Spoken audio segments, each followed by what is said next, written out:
Hi, welcome back to Self-Wired Happiness. My name is Monica. Here at Self-Wired Happiness, we unlock the secrets to a long, happy, and successful life. On our last episode, we discussed the survival mode, the shadow personality, and also how the survival mode takes a lot of energy. In this episode, we are going to see how to get out of the survival mode. So let's get started. So I want you to think of an author.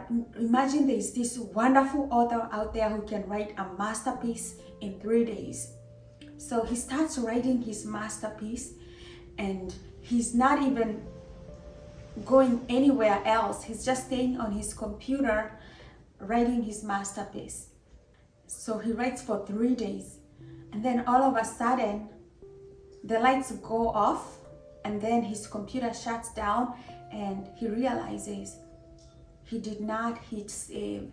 So this masterpiece is gone. Everything, we will never know what he wrote because it got deleted. Well, your body never likes to make such kinds of mistakes. Remember, your body is the most intelligent thing on the planet. Your body is the most intelligent thing that we know on the planet. So your body does not like to make mistakes like that. Your body is a master when it comes to saving energy. Your body has a nervous system that is always working round the clock to make copies of whatever you're learning. It does not make mistakes like that. When we are very young, our nervous system is most active because it has to learn everything that we need in life. For example, when you're learning how to walk and talk, your nervous system has to create a program so that you never forget what you learned yesterday, so that you kind of connect the dots when it comes to walking or talking. It has to keep learning and making those copies of what you learned. You have neurocircuitries for numbers. You have neurocircuitries that help you learn how to walk. You have neurocircuitries that help you identify people's faces. You have neurocircuitries that help you do math, smell. Your nervous system has created maps that help you learn these things. I know this sounds weird. So when you're learning how to walk, every time you fall, you wake up, you fall, you wake up, and you start by even crawling, learning how to make yourself stand using furniture, and then after you learn how to make your baby steps, you fall, you make your baby steps, you fall. Your nervous system is working in the background. And what it's doing, it's also creating maps of how you walk. It's working in the background, so it is forming neuroconnections that help you learn how to walk. So every time you practice by repetition, it's also creating and correcting neuroconnections. Once your neuroconnections become strong, it's the same way the muscles in your body become strong, you learn something. So just think, whenever you're learning something, you are creating neuroconnections. We call this the bottom-up approach. This is when you're actively doing something and teaching your body, and your body is teaching the nervous system, and the nervous system is creating neuroconnections to help you remember the next time. So this is a memory system, kind of. Everything you do, you are absorbing energy, and that energy is being used by the nervous system to create neuroconnections so that you keep remembering that thing. Whatever is important, you tend to repeat, like walking and talking and doing math. So your nervous system is on the background making neural connections so that you feel like your dots are connecting, like your life is making sense.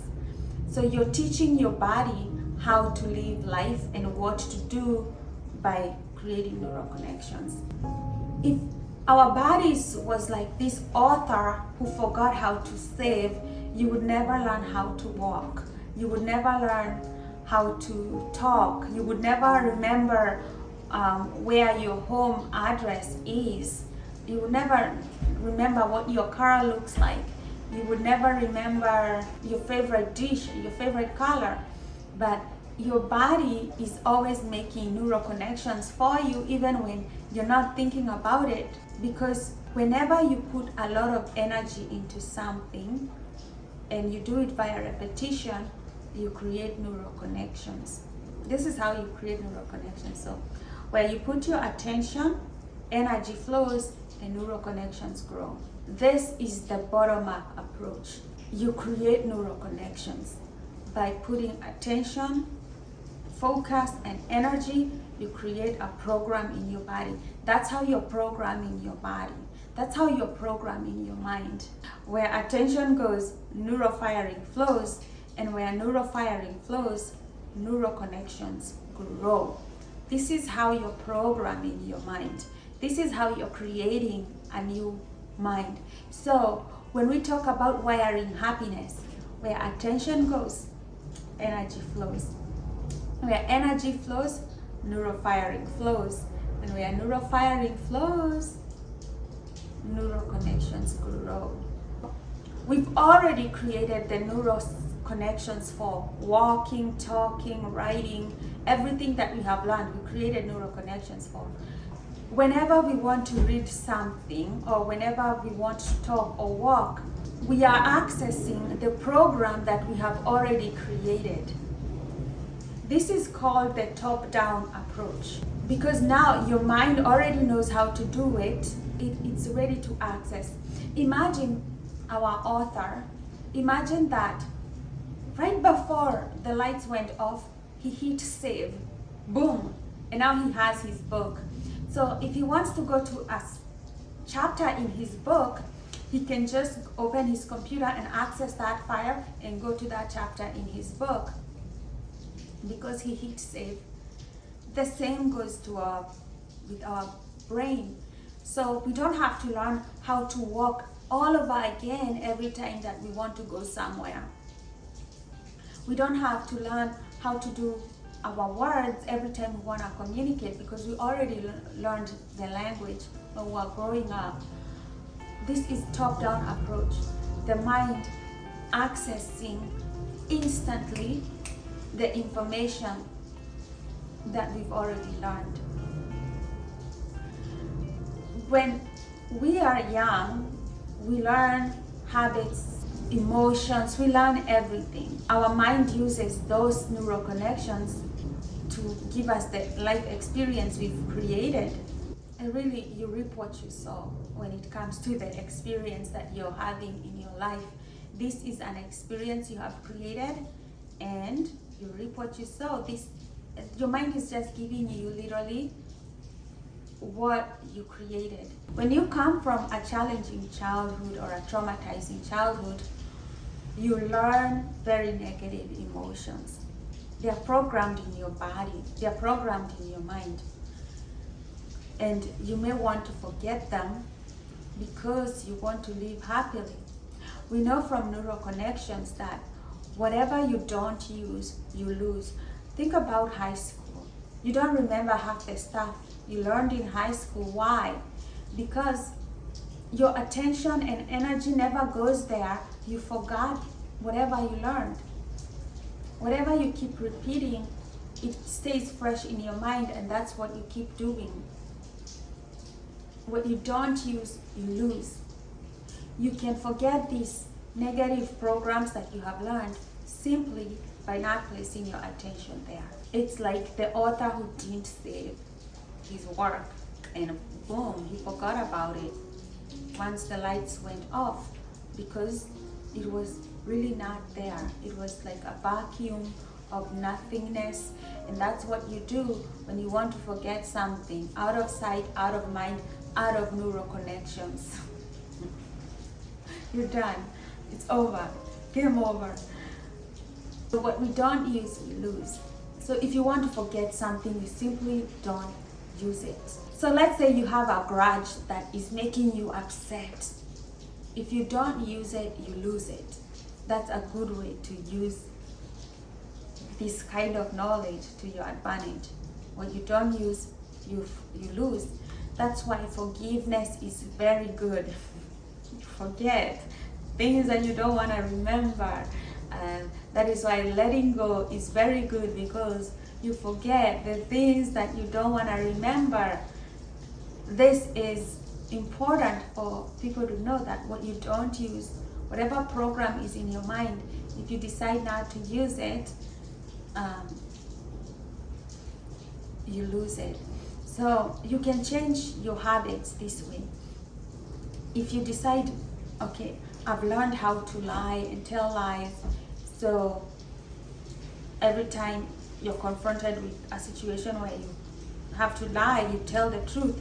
You're training your mind now a new program of telling the truth. And the more you repeat that, the better you become, because now you're creating a neurocircuitry that says, I tell the truth. I am an honest person. When someone says something that you don't like, they are reminding you of something that you've already created, of those neurocircuitries that you've already created. That's why you don't like that thing. For example, for me, growing up, I did not like the unfairness sometimes that I experienced in the children's home that I grew up in. So I have those neurocircuitries that whenever I see unfairness, I get upset. I have created these neurocircuitries. So when somebody does or says something I don't like, they're just triggering these neurocircuitries that are already there, primed to just activate when they say something that is unfair. So it's good to see that when somebody says or does something that you don't like, they're not upsetting you.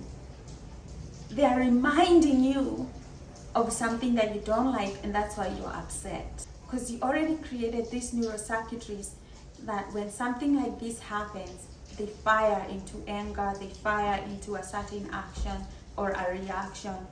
Like it's kind of like a trigger of what you've already created. And that's why you see that somebody else is not triggered by the same thing, because they don't have the same wiring as you. You have that neurocircuitry that gets triggered. They don't have that neurocircuitry that gets triggered. This is kind of interesting, but how do you want to change your mind? You can change your mind in two ways. You can create neurocircuitries and you can forget neurocircuitries. Where attention goes, energy flows and neuroconnections grow. What you don't use, you lose.